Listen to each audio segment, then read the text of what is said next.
with another process video.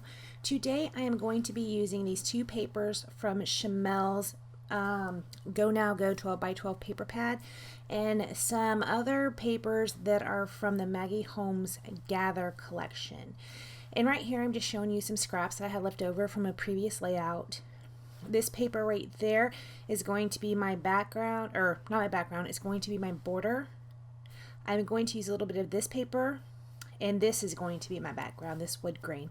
I love this wood grain. It is so beautiful. I kind of wouldn't mind having floors that color.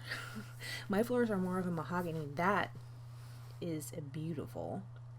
So right here I'm trimming down this photo.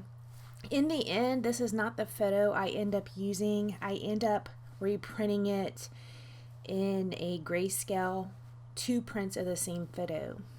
But right here I'm going to go ahead and try and figure out what I'm going to use as my border, and here is where I decide I wanted that paper that has the teal and the navy and the pink on it.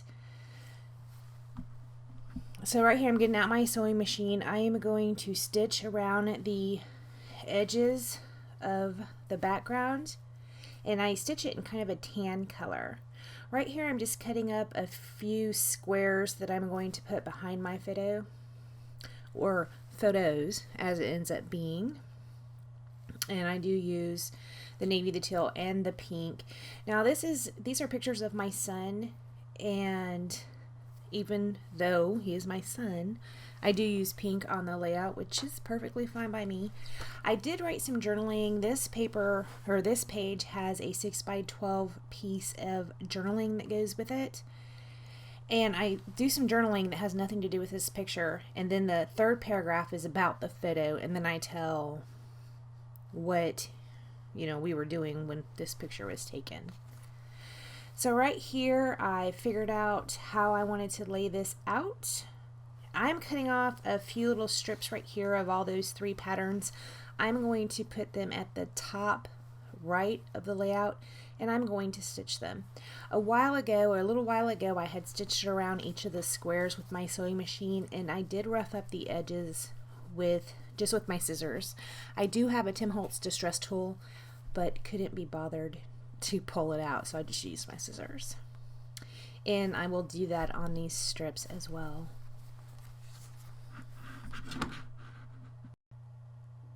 After I put these strips up at the top right, I am going to go ahead and start with my embellishments. Now the journaling on here is pretty long. I can read it to you though. It says, "In some ways, Beach is nothing like me. I see a group of people and I will walk around the perimeter as far as I can without making eye contact to avoid having to interact with anyone. Beach is more, look at all those people. I'm going to make friends with all of them." And he leaves the situation with 20 new Facebook friends and contacts in his phone. He has always seemed to enjoy meeting and interacting with people, and was possibly born without that internal alarm that goes off when a creepy person is in close proximity. For example, when we first moved to Savannah, BJ was 12 and we lived in an apartment complex. He came home for a bite to eat and told me that he met a new friend at the pool. After scarfing down lunch, he rushed back out to the pool to play with his new friend. Well, we hadn't been in Savannah that long, and it was great that he was making new friends, right?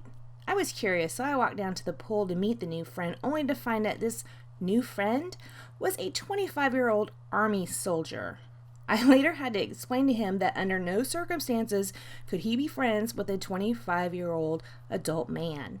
It has creepy written all over it and will mess him up in more ways than any of my bad parenting ever could. I probably didn't phrase it this way, but you get the gist. And then I go on talking about the photo, why we took the photo, where we took the photo, what we were getting ready to do, blah, blah, blah. And we were getting ready to go, when this photo was taken, he put on my hat. We were getting ready to get on a plane to go to Huntington Island, or not Huntington Island, Huntington Beach. And it was the first time he had ever been on an airplane. And the picture just kind of shows how he is. He's just kind of goofy.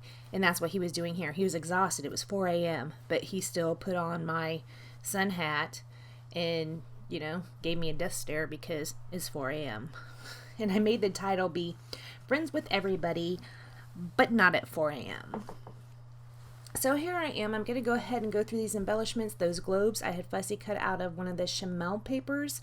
Down there at the bottom there is this little piece of embellishment. It says enjoy the journey on it. I cover up the enjoy with that little acetate piece. And I do tuck a globe back there underneath it. Right here I am peeling off the backing to this acetate piece. I am going to put that up at the top under those strips. And I'm also going to put another fussy cut globe up there that has a cloud on it. So the clouds kind of tie in together. Right here is a banner that was on one of the Shimelle pages, and I just cut that off. I'm going to put a piece of that right there. I kind of tuck it under the F in Friends and let it hang off this side. Now I wanted to bring some of that rose gold or copper color up into that area, so I kind of tuck this little arrow underneath the banner, and then I put the plane on top of that. I am using glue dots to hold down the globe up top and also that plane so that it gives it just a little bit of dimension. Right here to put that banner down is just my usual Scotch Quick Dry, which I did watch a video, and apparently the Scotch Quick Dry has been rebranded and now it's called Scotch Tacky Glue or something. I haven't bought another bottle yet. I do need to though, so I will know more about that when I have to go buy another bottle. There's where I pulled out the glue dots to put that plane down.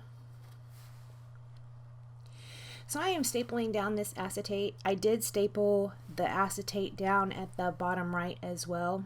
And also here I am popping up that globe on those glue dots just to give it a little bit of dimension. It's not going to make it pop up a whole lot, but it will give it a little something extra. And I do like that. I think this is very cute. This page is very, very clean and I love it. So here I'm going through the Shimelle cardstock stickers and I pull out this plane. Now the plane was going the other way, so I turned it upside down. I don't think you can tell it's upside down.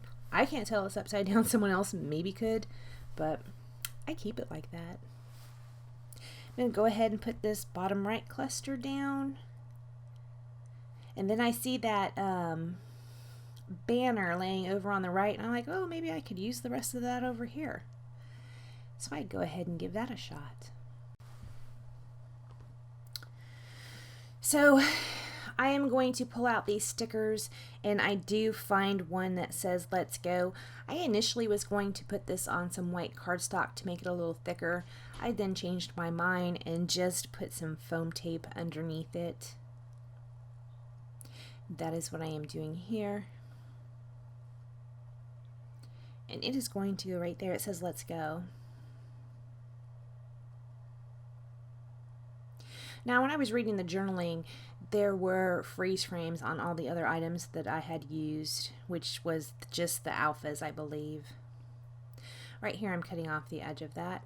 And there's that banner. It was looking at me. It was like, use me. And so I said, okay, I'll use you. And I did.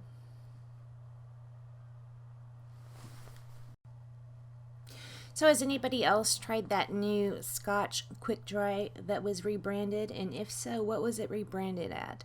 I think I heard the lady say tacky glue or something, but I'm not sure. If you know, let me know so I will know what to keep my eye out for. Right here I pull out the wooden buttons, and I thought I would put two down. So right there is a globe, and then I pull another one off that is a camera. And I thought I was going to put it down the bottom. I thought, well, I could bring more circles in, but that's just crazy because there's already the globe that is a circle element up at the top. There is the acetate piece in a globe, even though the globe is hidden mostly down at the bottom right.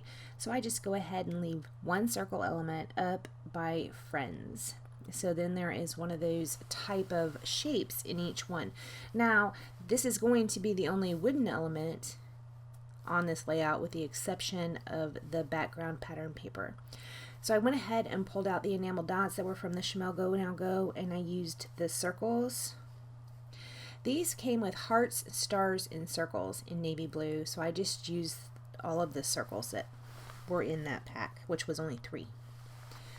Alright, so here's my War and Peace novel of my journaling. I am going to trim that down, put it on a 12 by 6 piece of cardstock that matches. It is the same, or not cardstock, pattern paper is the same pattern paper I used under the left-hand photo. And then I just put a couple stickers on it. I wasn't really trying to heavily embellish it, and actually I wish I would have had a longer story or more to say, so it just would have took up the whole 12 by 6. The problem was I couldn't get it small enough to take up only a 4 by 6, but I couldn't get it to take up a 12 by 6. And those are really the only two sizes that I wanted for this. If I could have done a 4 by 6, I could have made a pocket page and put some extra photos in around it. But that didn't happen. So these right here are a sticker sheet that is from the Shimelle Go Now Go, and they are kind of a rose gold or copper. I haven't decided which color it is. They are similar colors, right? The camera I had fussy cut out of one of the Shimelle papers, and right down here is a suitcase, because in the picture we were getting ready to take a trip. And after that, that's all I do to the layout. So thank you so much for joining me, and I will see you next time.